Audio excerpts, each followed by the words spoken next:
ഔഷധി ശരണമന്ത്രം നിങ്ങൾക്കായി അവതരിപ്പിക്കുന്നത് ഔഷധി പൊതുമേഖലയിലെ രാജ്യത്തെ ഏറ്റവും വലിയ ആയുർവേദ മരുന്ന് നിർമ്മാണ സ്ഥാപനം. Associate sponsored by Bharat Lajna multi state housing cooperative society limited. Suryadevamadom Kuberashramam Ayur Kollam. ശബരിമലയിൽ മണ്ഡലകാല മകരവിളക്ക് മഹോത്സവത്തിനോടനുബന്ധിച്ച് ഡിസംബർ 30-ന് ശബരിമല ശ്രീധർമ്മശാസ്താ ക്ഷേത്രം നട തുറന്നതിനു ശേഷം ഇതുവരെ 2,17,288 അയ്യപ്പ ഭക്തരാണ് സന്നിധാനത്തെത്തിയത്. ഡിസംബർ 30 വൈകിട്ട് 5 മണിക്കാണ് നട തുറന്നത്. 57,256 പേർ ദർശനം നടത്തി.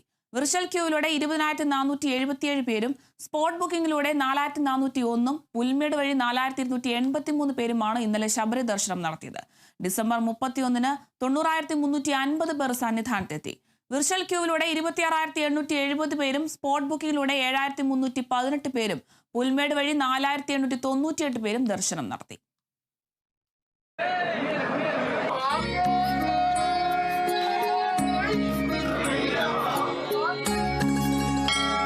ഔഷധി ശരണമന്ത്രം നിങ്ങൾക്കായി അവതരിപ്പിക്കുന്നത് ഔഷധി പൊതുമേഖലയിലെ രാജ്യത്തെ ഏറ്റവും വലിയ ആയുർവേദ മരുന്ന് നിർമ്മാണ സ്ഥാപനം. Associate sponsored by Bharat Lajna multi state housing cooperative society limited.